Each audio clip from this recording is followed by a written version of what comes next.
और मेरे से पूछेंगे तो मैं क्या कहूं।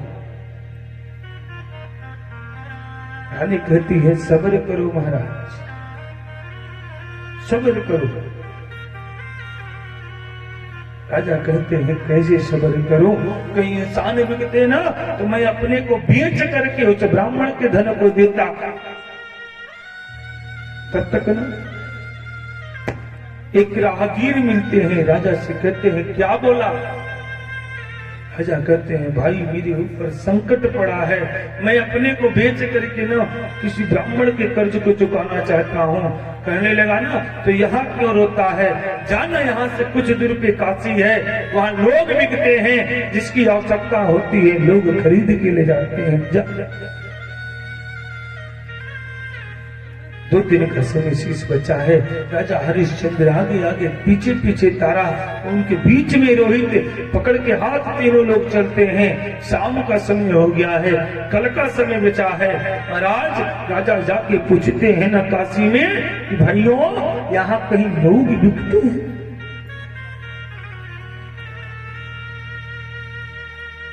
एक कहता है ना हाँ बिकते हैं। क्या नाम है आपका। राजा कहते हैं मेरा नाम हरिश्चंद्र है। वे देख के राजा को हंसता है, कहता है वारे हरिश्चंद्र, तेरा नाम किसने हरिश्चंद्र रख दिया।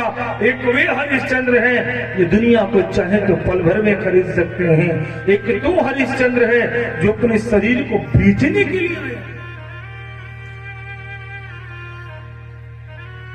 राजा हरिश्चंद्र कहते हैं भाई बताओ ना। कहता है ना देखो सामने चौतरा दिखाई दे रहा है, बरगद का वृक्ष है, उस वृक्ष के नीचे शाम को बाजार लगेगी, लोग आते हैं, लोग बिकते हैं, लोग लेके जाते हैं। उनको बिचन बिक रहा है ना जाके खड़े हो जाओ। राजा हरिश्चंद्र आगे आगे पीछे पीछे तारामती है, बालक है रोहित। तारामती हाथ जोड़ के भगवान से कहती है कि हे मेरे विधाता, आज तक मैंने आपसे कुछ नहीं मांगा, लेकिन आज मैं मांगती हूं मेरी इस वरदान को पूरा करना। मेरे भगवान इतनी कृपा करना ना कि अपने पति से पहले मैं बिक जाऊं। क्यों? क्योंकि तेरी इस दुनिया में ना मैंने देखा है जिस औरत के पति नहीं होते हैं ना दुनिया के लोग बड़ी गंदी नजर से देखते हैं। इतनी कृपा मेरे ऊपर करना। और राजा हरिश्चंद्र चौतरी पे जाके खड़े होकर की आवाज लगाते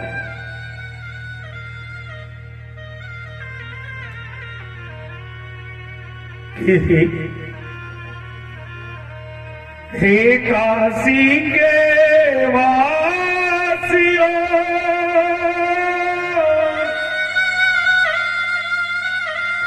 सुन लो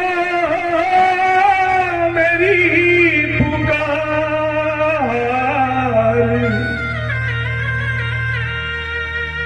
बिकता हूँ नगर में,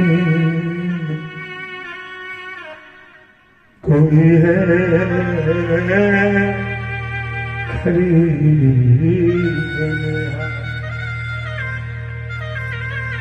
काशी वालों, आज मैं अपने आप को बेचने के लिए आया हूं, कोई खरीदने वाला हो तो मेरे को खरीद।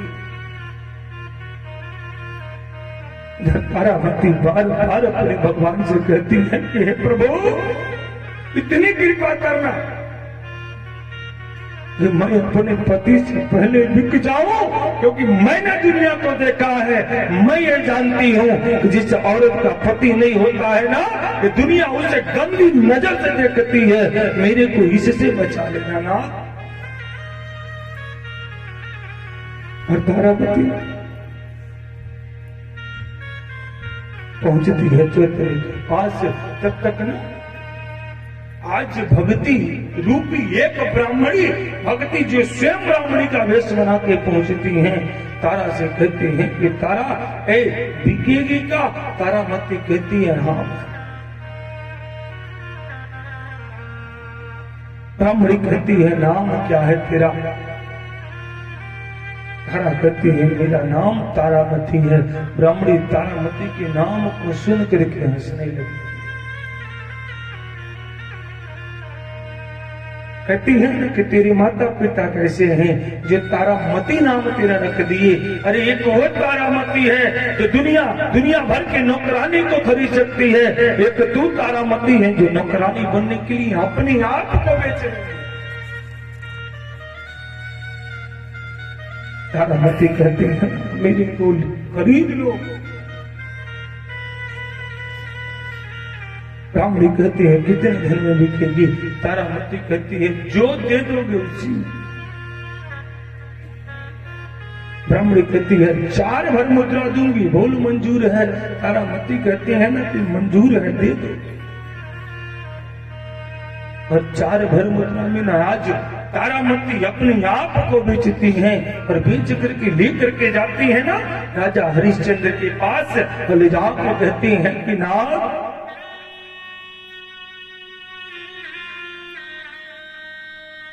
आज भगवान ने मेरी प्रार्थना को सुन ली।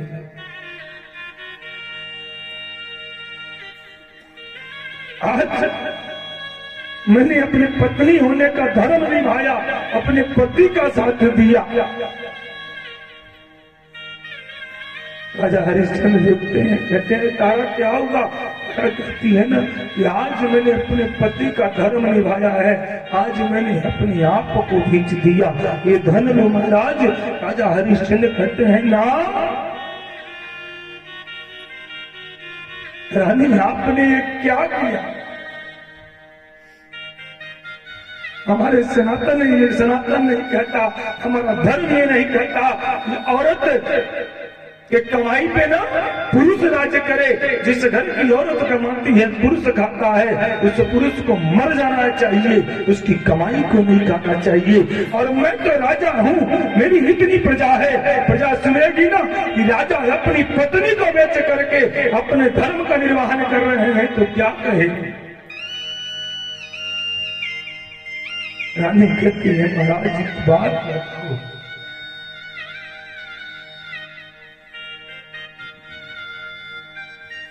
आपत्त विपत्त के समय में ना आप ही का धर्म कहता है कि आपत्त विपत्त का समय आए तो फिर को मत को धर्म को मत छोड़ो। परीक्षा देनी है तो पत्नी की लो, मित्र की लो। आज मैं अपने आप के काम में आ गई। मेरा पति धर्म आज बरकरार है, दुनिया कहती है तो कहने दो। राजा हरिश्चंद्र मजबूर होकर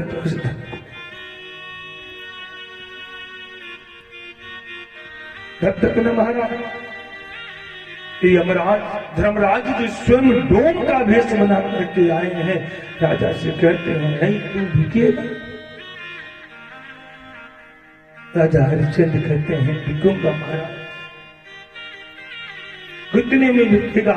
राजा हरिश्चंद्र कहते हैं ना 4 भर स्वर्ण मुद्रा की कमी है, दे दूंगी मैं चलो।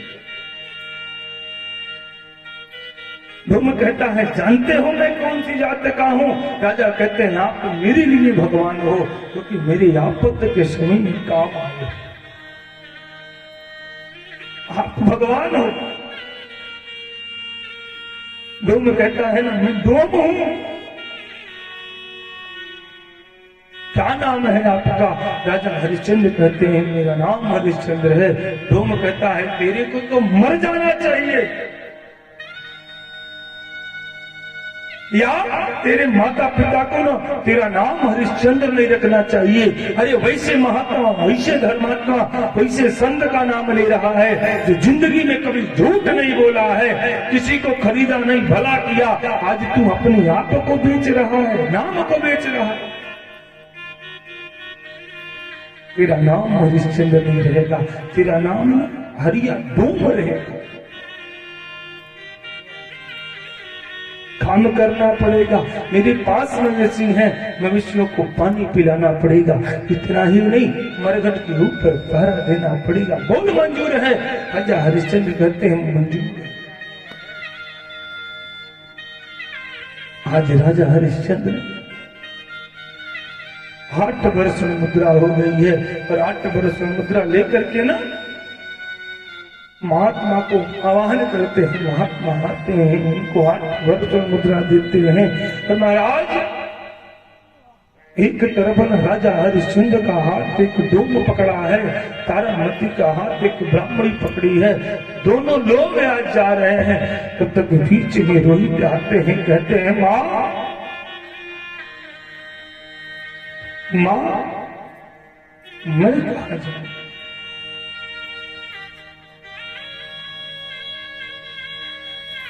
बोल माँ मैं जाऊं कहां? इतनी बातों को सुन करके ब्राह्मणी झट से अपने हाथ को छुड़ा कर तारामती और रोहित को गले से लगाती है, कहती है बेटा।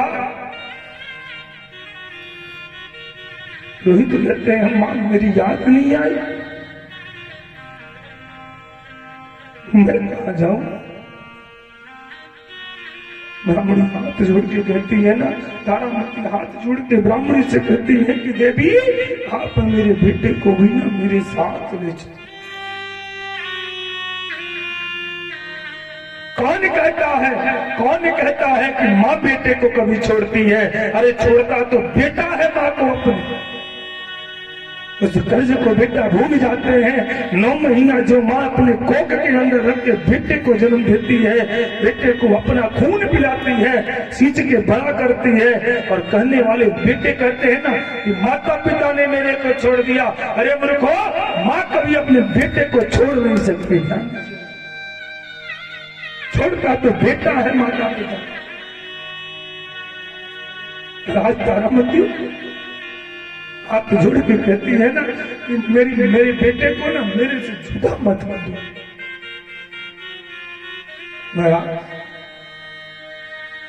ब्राह्मणी कहती है ना कि मैं ले जाऊंगी नहीं, इसका धन नहीं दूंगी। तारामती कहती है कुछ मत देना, एक उपकार कर दो कि एक माँ को ना कि बेटे से अलग मेरे को जो भोजन मिलेगा ना उसी भोजन में मैं अपने बेटे को खिला लूंगी, मेरे को जो पानी मिलेगा उसी पानी में अपने बेटे को पिला लूंगी। इतना ही नहीं देवी, मेरा बेटा काम भी करेगा। ब्राह्मणी कहती है सोने को बिस्तर नहीं दूंगी। माँ कहती है मैं अपने लाल को ना अपने कलेजे के पास सुला लूंगी। ये है माँ, इसको माँ कहते हैं। ब्राह्मणी हाथ लेकर के ना रोहित को तारामती को चलते हैं। इधर डोब लेकर के राजा हरिश्चंद्र चलता है। विधाता का भी कार्य चक्र क्या है। आज रानी जिसके पास 100 नौकरानी हुआ करती थी, आज रानी बर्तन धोती है, कपड़े भेजती है, चौका बनाती है। रोहित का काम क्या है कि रोहित बागीचे से फूल तोड़ के लाए। एक दिन काल चक्र की ऐसी घटना घटी न प्यारे, रोहित फूल तोड़ने के लिए बागीचे में गए हैं, और बागीचे में जाकर के जैसे फूल तोड़ते हैं ना वैसे रोहित को काली नाग ने डसी।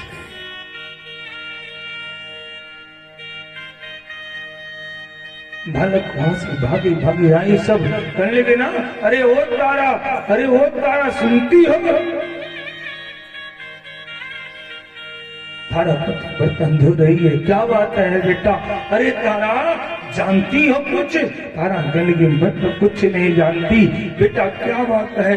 अरे तारा आपके बेटे को ना एक काले नाग ने डस लिया है।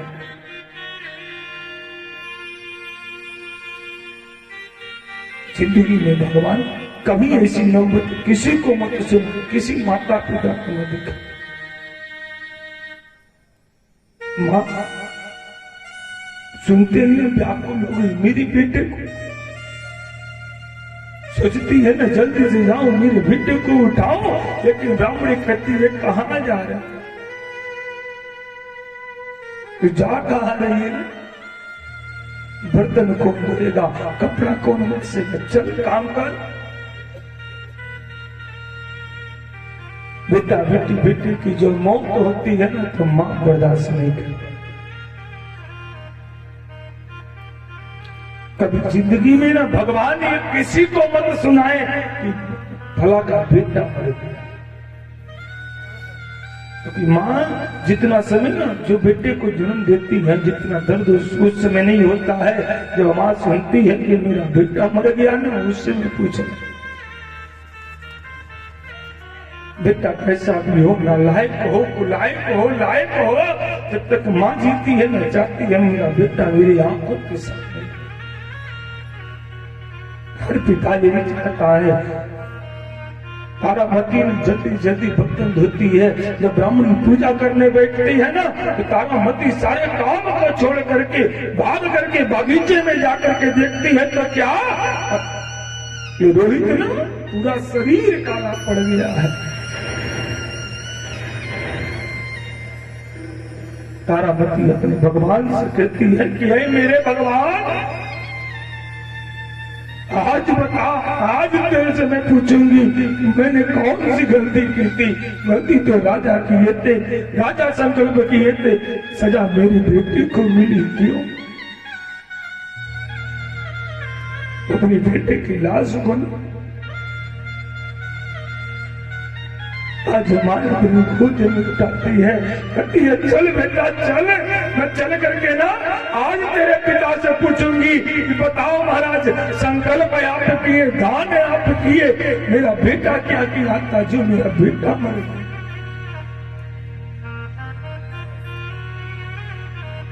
आज तुम्हारे अपने बेटे की लाश को लेकर के गोद में लेकर के जिस आंचल से कभी बेटे को सुलाती थी ना, आज उस आंचल का कफन बना करके लेके पहुंची मरघट में।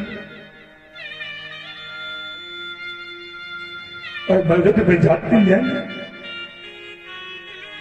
राजा हरिश्चंद्र आते हैं। राजा हरिश्चंद्र को देख करके ना तारामती कहती है महाराज पहचानते हो हमको, जानते हो हमको, अरे हमको भूल गए होगे। आंचल को उठा कहती है इसको पहचानते हो। राजा हरिश्चंद्र ने अपने बेटे को सोचते हैं उठा ले, लेकिन समय के आगे मजबूर है, अपने बेटे को उठा नहीं सकते।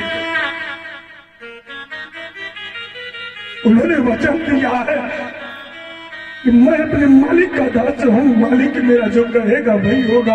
आज एक पिता अपने बेटे को छूने में असमर्थ है। राजा हरिश्चंद्र तारामती से कहते हैं ना कि आप कौन हो, आप कौन हो, ये बेटा किसका है बता। तारामती भगवान से कहती है दीवार विधाता, आज ऐसा समय दिखाया, आज मेरा बेटा मर गया तो मेरा पति कहता है कि तू कौन है।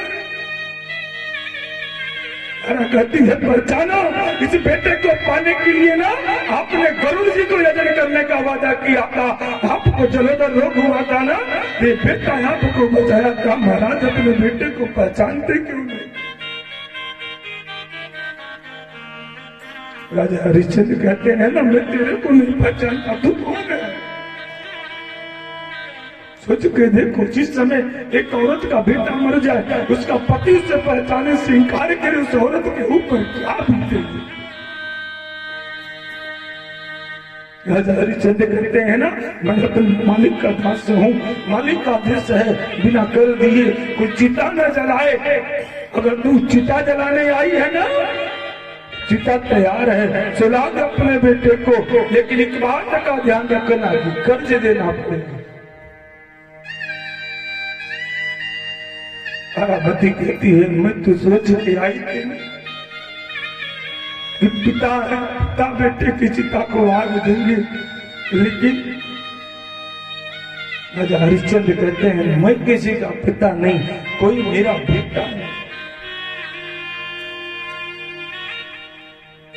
समय मत बर्बाद कर, जलाना है तो जला, नहीं तो लेकर के जा, लेकिन कर्ज देना पड़ेगा। तारामती कहती है ना महाराज मेरे पास कर्ज क्या है मैं दूं। जिसके ऊपर नारी तिराती है ना, दो लोग के ऊपर तिराती है, एक बेटा एक पति। आज बेटा भी मर गया, पति भी मेरे को मानने से इनकार किया, मैं दूर गया। राजा हरिश्चंद्र कहते हैं ना अपने बेटे की लाश को लेके यहाँ से बाहर हो, नहीं तो कर्ज दे।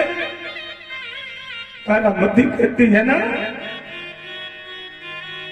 कि महाराज कर्ज, ये आंचल है आंचल, इस आंचल में बेटे को सुला करके न कभी सुलाती थी, आज इस आंचल को कफन बना करके लाई हूँ। इस आंचल को जोड़ के मेरे पास कुछ नहीं है, कर्ज लेना हो तो इसी का लो। हरिचंद्र कहते हैं ना इसी का कर्ज ले। और एक बात मेरी सुन ले, अपने बेटे की चिता को जलाए बिना जाना नहीं, क्योंकि मैं किसी का नौकर नहीं, मैं मालिक का नौकर हूं। तारामती कहती है महाराज ये दुनिया जानती है, ये जहान जानता है कि माँ अपने बेटे को जन्म देती है, कोई माँ अपने बेटे की चिता की आग नहीं लगाती।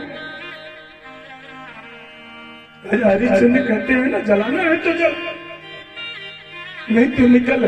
तारा तम्मक में आती है, गुस्से में आती है, कहती है अगर विधाता को यही मंजूर है ना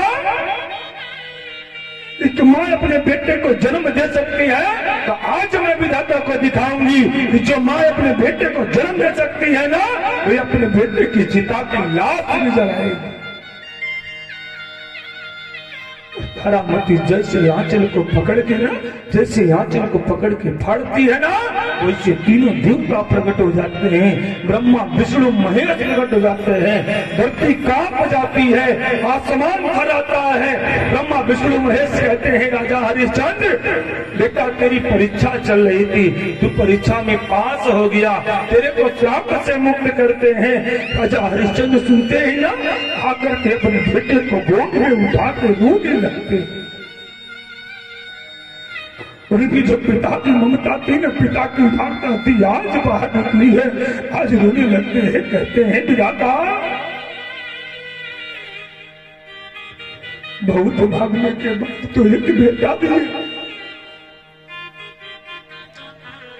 लेकिन आज मेरा बेटा ही नहीं रहा तो मैं धन को लेके क्या करूं, क्योंकि जो बेटा मरता है तो पिता के कमर को तोड़ देता है। आज तो मैं बैठने के लायक नहीं, मैं क्या लूं।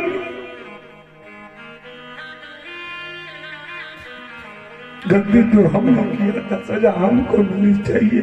हमारा बेटा नहीं रहा, हमारी पत्नी नहीं रही।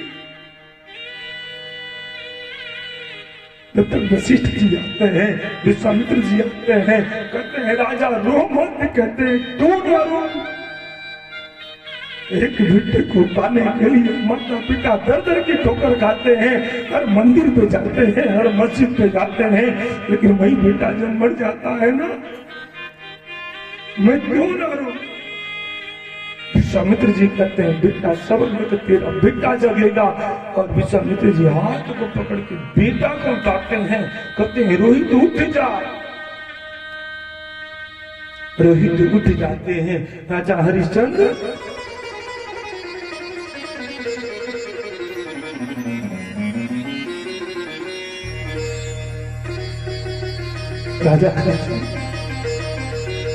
भगवान कहते हैं ना राजा हरिश्चंद्र तेरी सत्यता को देख करके आज तेरी सत्यता की इच्छा की तू पास हो गया। रे राजा मांग मेरे से वरदान मांग। राजा हरिश्चंद्र कहते हैं आप मेरे पे प्रसन्न हो ना तो मैं एक वरदान मांगता हूँ, आप हमको दीजिए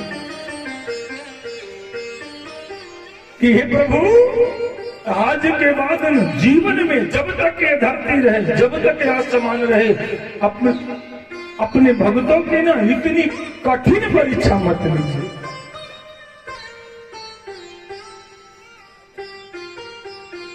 अब बड़ी सुंदर सुखदेव जी ने राजा परीक्षित जी को इस कथा को सुनाते हैं और वाणी को इसी के साथ विराम देंगे। दोपहर में भगवान राम का जन्म होगा, शाम को भगवान कन्हैया का जन्म होगा, तो आप सभी लोग तैयारी के साथ आएंगे। सोहर होगा, मंगल होगा, सब उत्सव मनाए जाएंगे। सब लोग तैयारी के साथ आइए।